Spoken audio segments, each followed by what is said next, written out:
darkness, silence, a world without light, without sound. For most, it would be a nightmare. For her, it was reality before she had even learned to speak its name. Helen Adams Keller was born on June 27, 1880, in the small town of Tuscumbia, Alabama. She came into the world like any other child. Eyes bright, lungs filled with healthy cries, a future seemingly without shadow. Her father, Arthur Henley Keller, was a former Confederate officer turned newspaper editor, a man of firm discipline and Southern pride. Her mother, Kate Adams Keller, came from a lineage that valued culture and refinement. For the first 19 months of Helen's life, the world was vivid. She toddled across the porch of Ivy Green, the family home, laughed at the play of sunlight through the trees, and spoke her first words, simple ones like tea and water. But in February 1882, an illness swept over her, likely scarlet fever or meningitis, though the exact cause was never confirmed. She burned with fever, her tiny body racked with sickness. When it finally broke, relief swept through the household. She had survived, but the victory came at a cost. In the days that followed, Kate noticed something strange. A hand waved in front of Helen's eyes, but she did not blink. The clatter of a drop pan brought no reaction. The illness had stolen her sight and her hearing. The darkness was complete, the silence absolute, and the world, once familiar, became an impenetrable prison. Without the ability to hear or see, language, the key to human connection, slipped away. Helen lived in a fog of sensations and instincts. She learned to communicate in crude signs with her family. A push meant go, a pull meant come, a shake of the head meant no. But frustration burned within her. She could not explain her thoughts. She could not ask her questions. She could not understand why she was trapped in this wordless void. By the age of 6, Helen's world was one of ungoverned will. She smashed dishes in fits of rage, lashed out at those around her, and ruled a household through sheer force of temperament. Her parents, torn between discipline and pity, struggled to control her. Neighbors whispered about the wild child of the Kellers. Yet beneath the storms of her behavior, a sharp mind waited, starving for a way out. In 1886, desperate for help, Kate read an account of Laura Bridgman, a deaf-blind woman in Boston who had learned to communicate through touch. Hope ignited. The Kellers consulted Alexander Graham Bell, not only the inventor of the telephone, but also a dedicated teacher of the deaf. Bell, moved by the family's plight, advised them to contact the Perkins Institution for the Blind in Boston.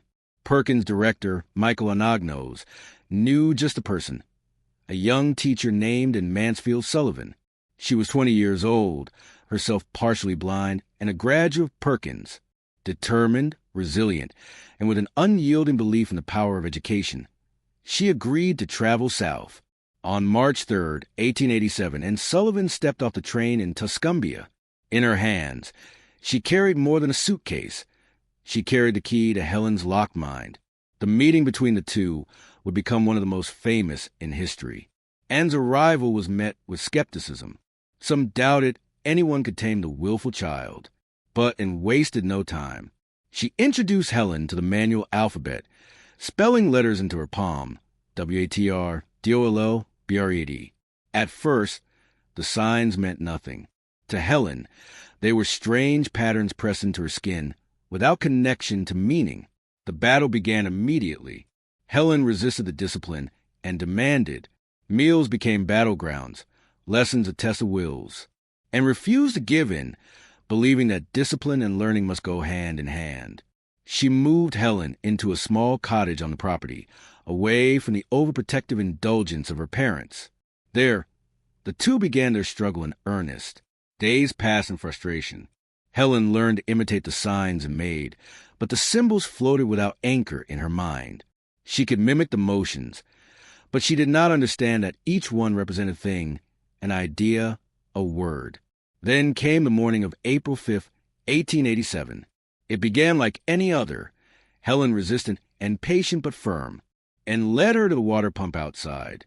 She placed one of Helen's hands under the gush of cool water, and with the other, she spelled W-A-T-R, over and over, again and again.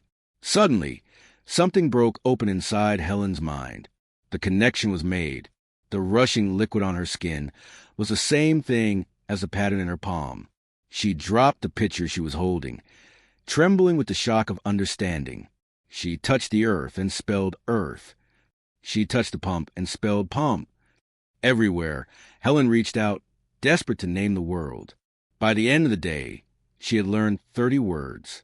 The door to her mind had opened, and nothing would close it again. But as her hunger for knowledge grew, so did the challenges ahead. The world was not built for someone like Helen. Even with language, she would need to fight for education, for opportunity, for the right to be more than a curiosity in a world that often treated disability as a life sentence. Her journey had only begun, and soon her determination would carry her far beyond the borders of Alabama, into a place where she would confront not only the limits others try to place on her, but the limits of the written word itself. Helen's world, once a shapeless fog, now shimmered with meaning. Every object she touched had a name. Every sensation carried a connection. The world was still dark, still silent, but no longer empty, and Sullivan became her constant guide, spelling each experience into her hand. They walked the gardens of ivy green, fingers brushing the petals of roses and tracing their names. They explored the kitchen, the barn, the dusty country roads. Words flowed into Helen like water into a thirsty well. Within months, she was spelling hundreds of words, and saw something deeper. Helen needed grammar, structure, the very bones of language. Through touch, Helen learned verbs, tenses, even abstract ideas. Concepts like think, love, and hope unfolded under his fingers. By 1888, Helen's thirst for knowledge had outgrown the quiet Alabama home, with her parents' support, and brought her north to the Perkins Institution for the Blind in Boston. It was a place alive with learning, with the latest teaching methods for the visually impaired. Helen met other children who could not see, but few understood her unique isolation. Deafness and blindness combined created a barrier even here, yet she pushed forward. At Perkins, she learned to read embossed books with her fingers. Soon she was introduced to Braille, a new universe of rays that allowed her to read independently. She devoured everything she could: history, literature, science, the Iliad, Shakespeare, stories of the American Revolution. Each word expanded her world, and, however, knew the road ahead would not be smooth. Many still saw Helen as a marvel rather than a student, someone to be displayed rather than challenged. Public curiosity followed them wherever they went. Newspapers wrote glowing accounts of the miracle child, and strangers came to see her, fascinated by her ability to spell and read despite her condition. But fame brought its dangers. In 1892, Helen wrote a short story called The Frost King as a gift for Michael Anagnos, Perkins' director.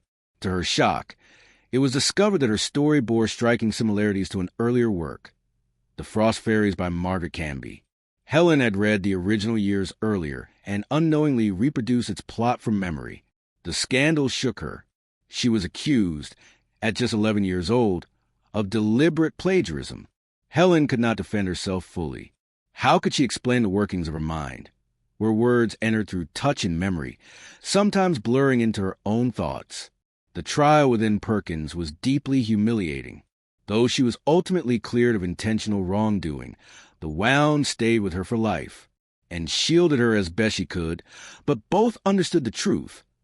The world would hold Helen to standards others might never face.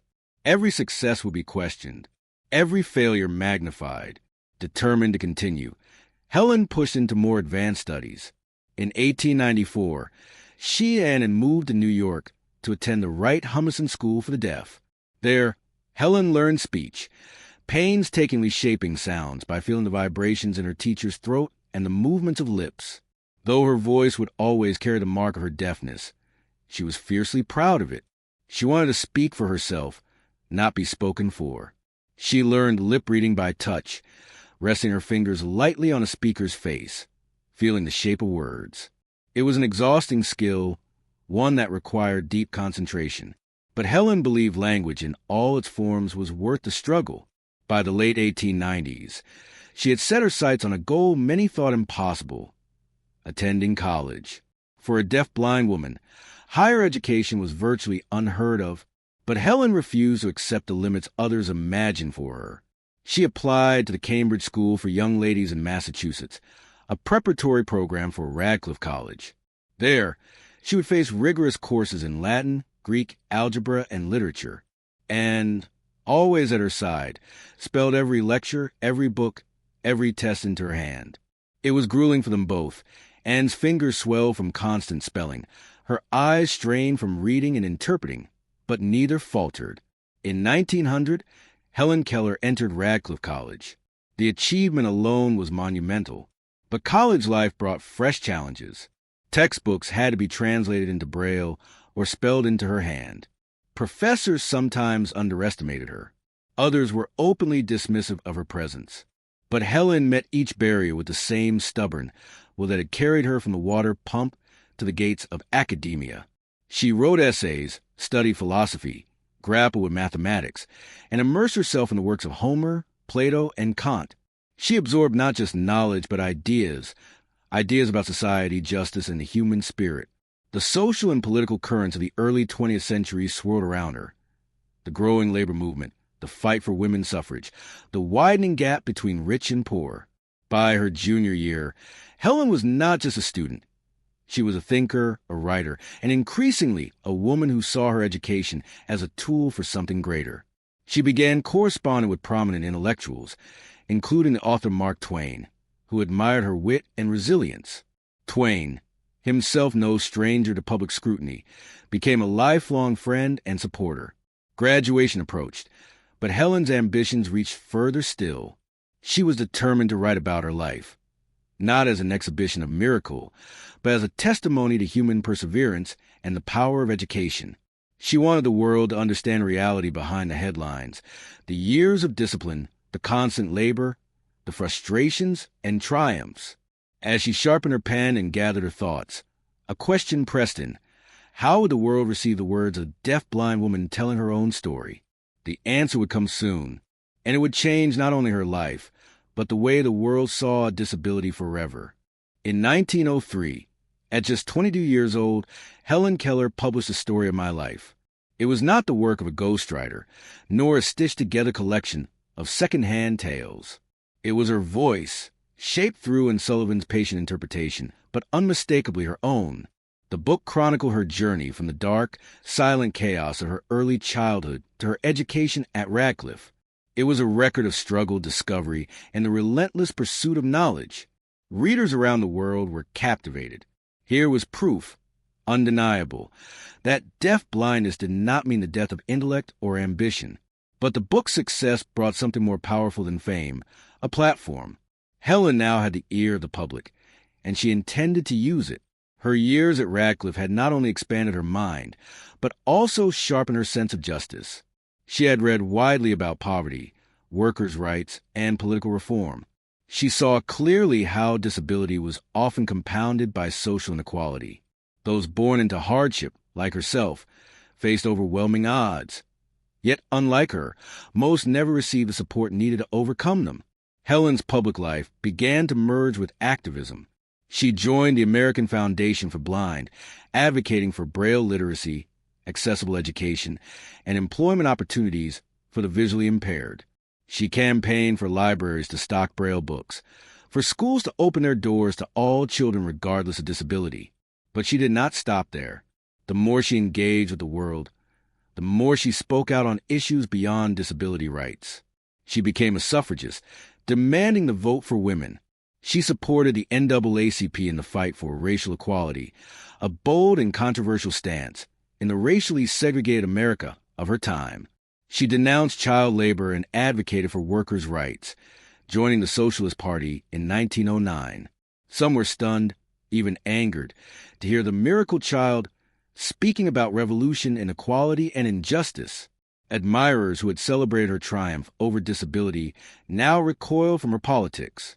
Newspapers printed her speeches, often alongside commentary that sought to diminish her intellect, suggesting her radical ideas were the result of others' influence, particularly in Sullivan's.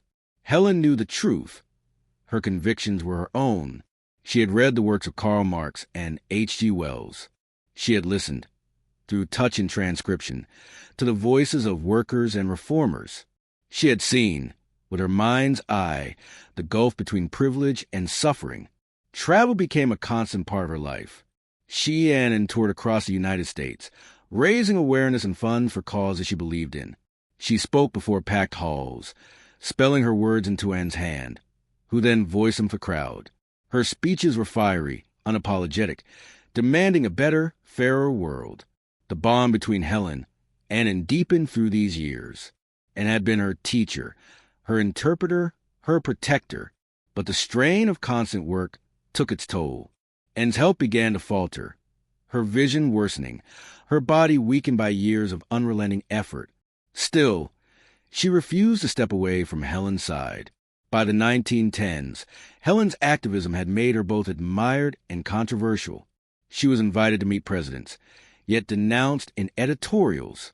She was celebrated as a symbol of perseverance, yet criticized for speaking against the political and economic structures of her day. The outbreak of World War I confronted her with new moral questions. She supported efforts to aid soldiers blinded in battle, but she also condemned the war's senseless slaughter. Her work with blinded veterans became a major focus, teaching them skills, advocating for their independence, showing them that blindness was not an end but a challenge to be met. In private, she continued to write. Essays, articles, and speeches flowed from her, covering not only her experiences but also her philosophy of life. She believed that knowledge was a form of freedom, that touch and thought could open as many worlds as sight and sound. Yet the road ahead would test her in ways she had never faced before. And Sullivan's health declined rapidly in the 1920s, her eyesight failing almost completely. Helen faced the unthinkable, the possibility of losing the woman who had been her bridge to the world for more than 3 decades. It was then that a new figure entered their lives, Polly Thomson, a Scottish woman who began as their secretary and gradually became Helen's companion and interpreter as Anne's strength waned. Still, the presence of another could not soften the fear that loomed over Helen. In 1936, and Sullivan Macy passed away. The loss was devastating.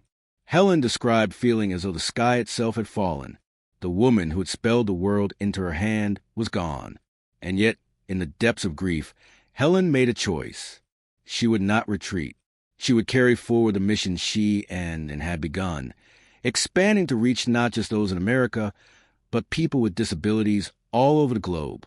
With Polly Thomson at her side, she stepped onto ships, into trains, across borders, beginning a journey that would take her further than she had ever gone, to places where her message would face both welcome and resistance, and where her voice, though unheard by ears, would move entire nations. From the late 1930s onward, Helen Keller became not just an American icon, but a citizen of the world. She and Polly Thomson traveled across Europe, Asia, Africa, and the Middle East, visiting schools for the blind and deaf, meeting with government leaders, and speaking to vast audiences. Through interpreters, she urged the building of institutions, the training of teachers, and the recognition that people with disabilities could contribute fully to society. In 1946, the American Foundation for Overseas Blind appointed her as its ambassador. Over the next decade, she would journey to more than 35 countries, often welcomed like royalty. In Japan, thousands gathered in the streets to see her. In India, she met with Mahatma Gandhi. In the Middle East, she was received by heads of state. Everywhere she went, she carried the same message, that blindness and deafness need not condemn anyone to a life without purpose. Her travels were not without hardship. The physical strain was immense. Constant movement, unfamiliar climates, the fatigue of communication through multiple interpreters. Yet Helen refused to slow down. She understood that her presence was itself a form of advocacy, that seeing her stand before them was as powerful as hearing her words. The world she moved through was one of shifting tides. She witnessed the devastation of World War II, the stirrings of independence movements in colonized nations, the technological revolutions of the mid-20th century. Through it all, she remained committed to a vision of humanity bound together by empathy and mutual responsibility. In the United States, her work continued. She championed the development of talking books, campaigned for veterans blinded in combat, and pressed for improved education and job opportunities for the disabled. She met every president from Grover Cleveland to Lyndon B. Johnson, receiving in 1964 the Presidential Medal of Freedom, the nation's highest civilian honor. Her life was not without personal sacrifice. Fame had taken away much privacy. Her activism left little room for a family of her own. The deep companionship she had with Sullivan was irreplaceable, and while Polly Thompson became her steadfast partner in work, Helen often faced nights of solitude. Still, she found comfort in her writings, in the tactile joys of nature, and in the friendships she nurtured across decades. In 1957, tragedy struck again when Polly Thompson suffered a stroke, leaving her unable to continue traveling. Helen, now in her late 70s, slowed her pace but did not stop entirely.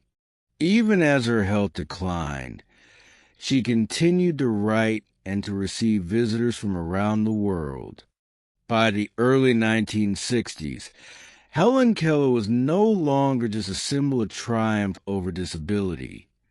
She was a living link to an earlier America, a figure who had witnessed and shaped more than 8 decades of history. She had seen the horse and buggy age give way to jet planes, the telegraph to television. She had watched empires fall and new nations rise, wars erupt and peace treaties signed. On June 1st, 1968, just weeks before her 88th birthday, Helen Keller passed away peacefully in her sleep at her home in Easton, Connecticut.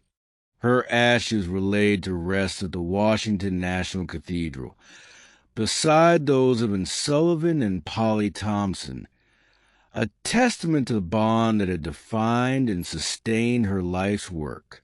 Her legacy was vast. She had authored 14 books and hundreds of essays. She had transformed public perceptions of the blind and deaf. She had shown that communication was not limited to sight or sound, but lived in the mind and spirit. Her advocacy had reshaped laws, inspired institutions, and lit a path for countless others who might otherwise have been forgotten.